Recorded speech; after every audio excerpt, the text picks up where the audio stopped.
Good afternoon, everyone, or good evening, good morning, wherever you are. And I am Sarah. Welcome to 1213 Prescott Way. David is getting ready for his show right now, so I'm on here to do a mukbang. Let's get started. So, you guys, I am excited because, actually, I was indecisive whether I was going to have a burrito, the leftover food that I made, or whether I was going to have a taco or tuna casserole. Salad. I was just going all over. So I ended up having a burrito. It has the beans that I made, the pinto beans, as well as mozzarella cheese and the yellow rice, and that I put barilla in. And then I compensated because then I just took 2 taco shells and broke them up so that I can have some pico de gallo with it, and also some more beans and rice to put on my taco.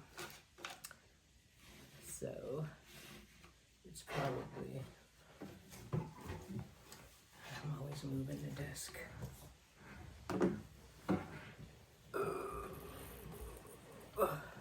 Yeah. All right. So let's get started.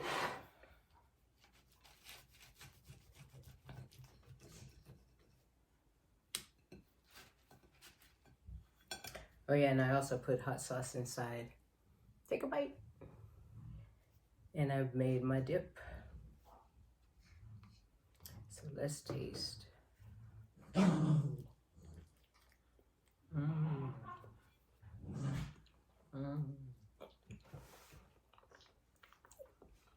Mm-mm.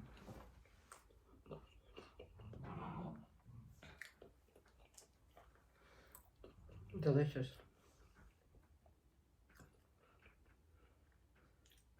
Mm.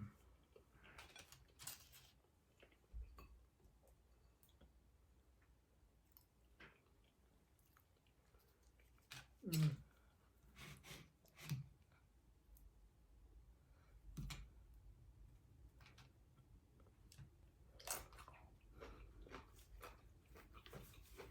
Mm.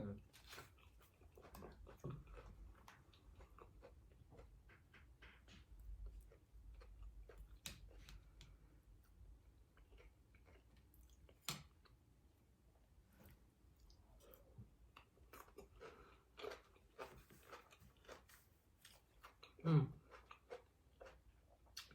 The pico de gallo tastes so fresh. Mm.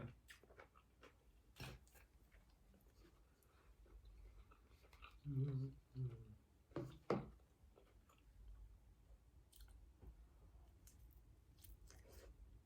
Mm. Mm. Mm.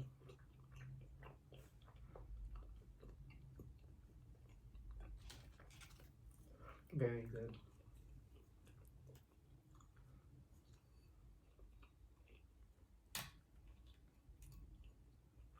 Mm.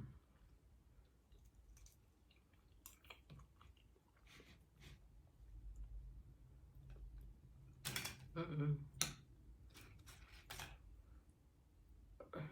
Well, get your butt right back here. Mm.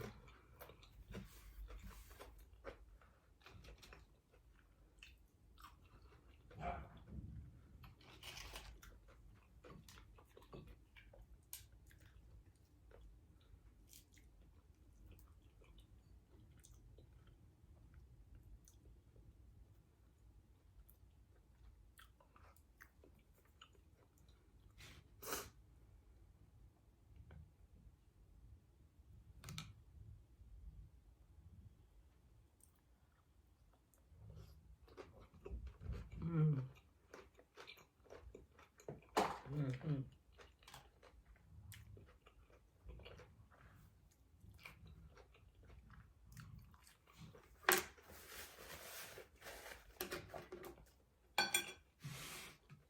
Mm.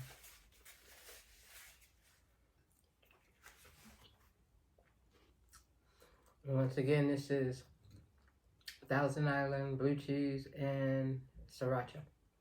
Mm.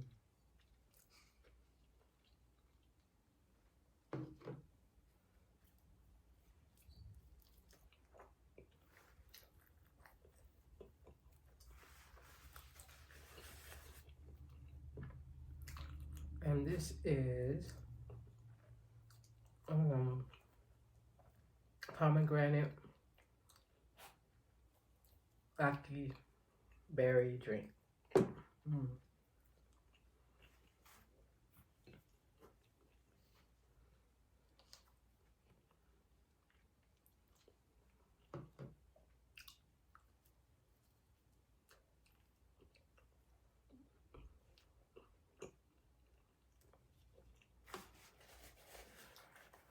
Alright guys, I'm so hungry because today I had my breakfast smoothie, which I should call a brunch smoothie, and so this is that first. This is my second meal and last, which is dinner. Makes some food more enjoyable when you don't have any.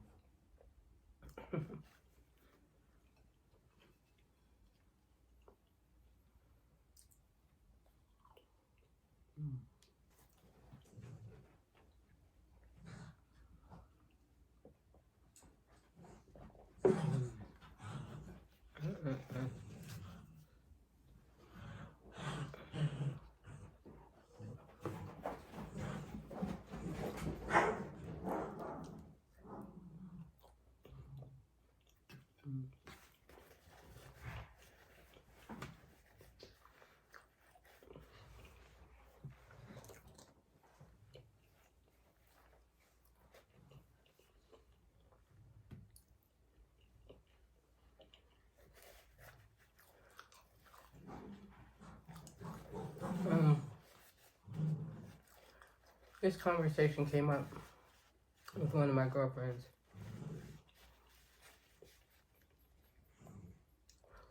Asking if I believe in having one best friend. My answer is that I treat everyone the same, whether I've known you for 30 years or 10 days or a day. I treat you as my best friend. Oops, I think I put some bean juice on my face.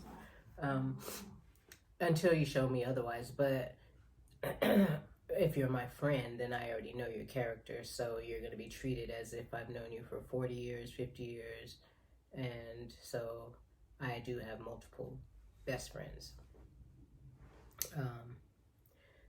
I don't know. I'm not really a kind of title person, because everyone that knows me, they can see that they're my really good friend, and not exclusive to others, because I treat, like I said, everyone the same. And I do know some people, they will ignore you when they're with certain people or certain, a certain person or a certain group, only because they can only be a friend to one person at a time, which is kind of weird, but to each their own.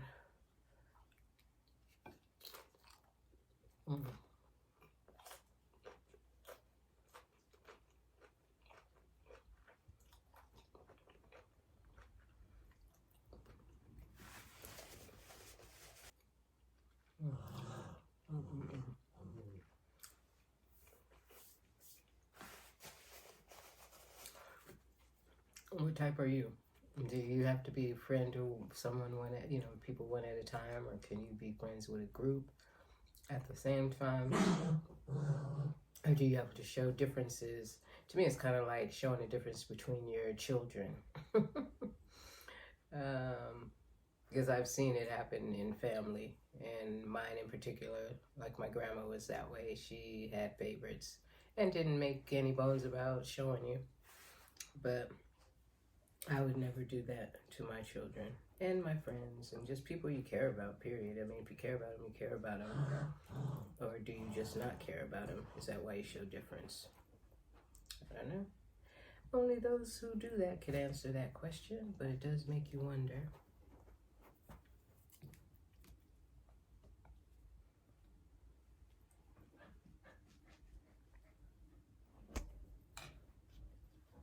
This is very good, by the way.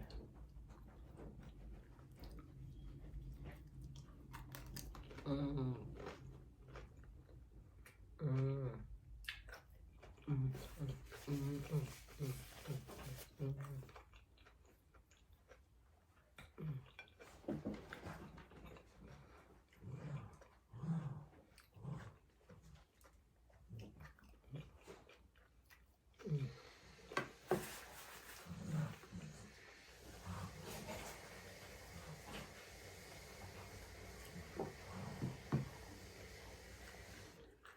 I was sitting here wondering what the best movie I saw. No, my first movie that I remember seeing.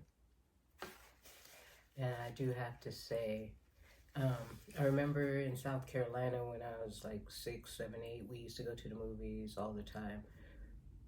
And I do recall, I remember seeing Pippi Longstocking. What else?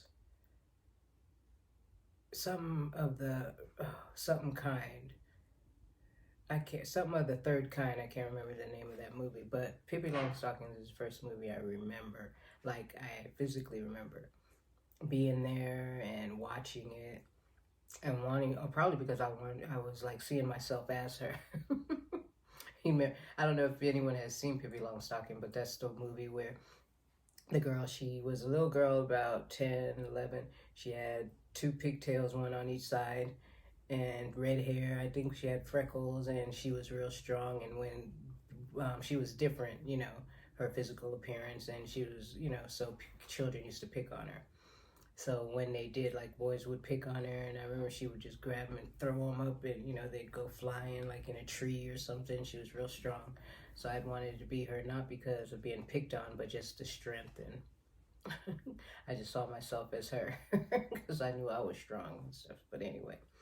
But the movie that I remember seeing, my first scary movie that scared the bejeebies out of me was Friday the 13th. I saw that with my sister. I was 12 and she took me to go see that. She was 16. And it was, because I don't know if you saw it or remember the scene when she was in bed. Or no, the guy was in bed. They had just finished having, you know, SE. And so he was laying in the bed with his head in the back of his head. He was laying like this and in the middle of the bed. And no, on the end of the bed. And then all of a sudden, a hand came up and grabbed him on the forehead, and then it stuck like a metal thing through his neck under the bed through the mattress, and then through his neck and killed him. And boy, after, I was never afraid of the dark, but after I saw that movie, I turned on, when I'd leave my bedroom, I turned on every light going down the hallway to the kitchen if I needed something in the kitchen, and left it on until I got to the end of the hall to my bedroom and turned it off. And then I would lay in the middle of the bed because I was like, if her arm came out from underneath from under the bed to try to grab me, she couldn't reach me because I was sleeping in the middle of the bed. I was never scared of anything before, boy. That movie scared the bejeebies out of me. I think I said that before. But anyway, yeah, I was frightened.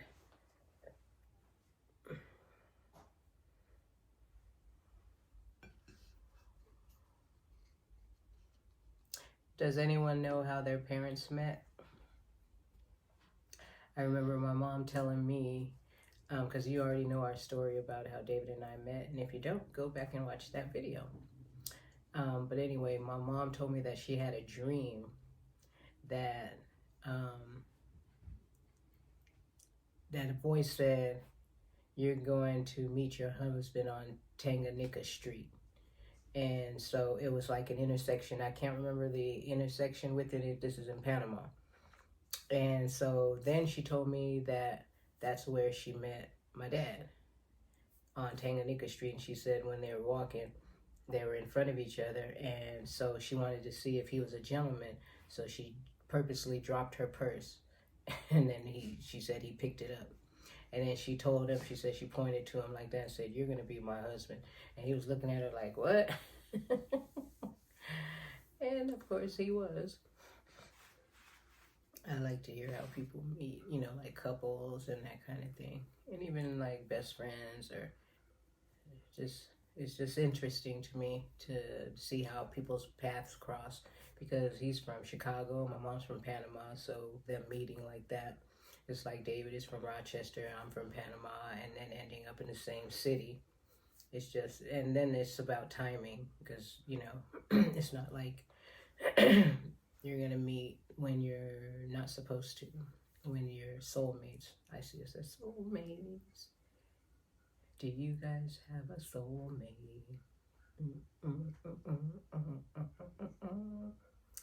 But anyway. Oh, I was going to eat this bite, but now I don't want it. I'm getting full, actually. I do have a question for you guys. What is your favorite mode of transportation? I would, because you know, a lot of people like to fly because they like to get there fast. That was me. But it's so funny. And I heard this saying, he said, patience is for a donkey. So if you had, that means you have a lot of patience if you want to travel by a donkey.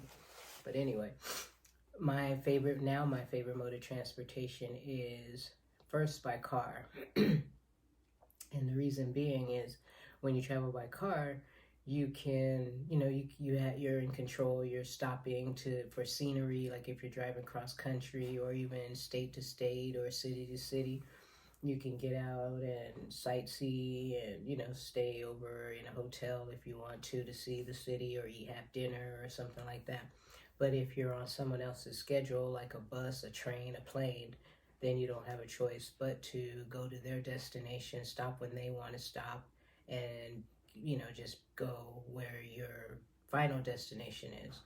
So moving to Branson has really changed my thought about that, because I was like, I want to get to where I'm going like yesterday.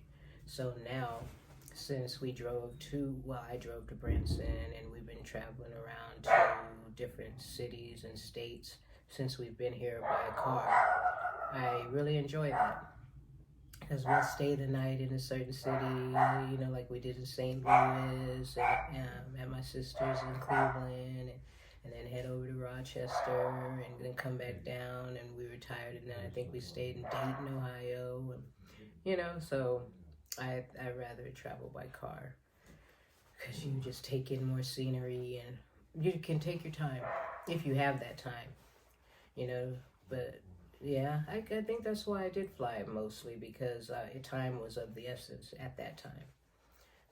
Getting there, you know, to my destination, to enjoy the place that I was going to be at, as opposed to now where I have that more leisurely time to be able to stay elsewhere, you know, on my way to my final destination. So that makes more sense. So anyway, you guys, I am full fast. I guess when you take too long to eat, you don't eat as much. So that's a great thing. I'm going to do it again. So anyway, you guys, enjoy the rest of your day.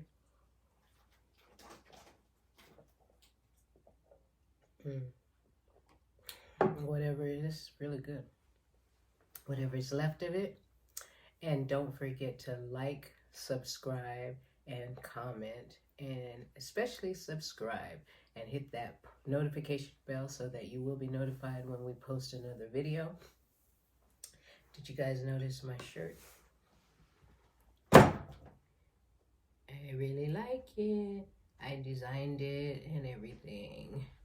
Pretty cool, huh? So anyway, love you guys, and I will talk to you later. Have a wonderful rest of your day. Peace.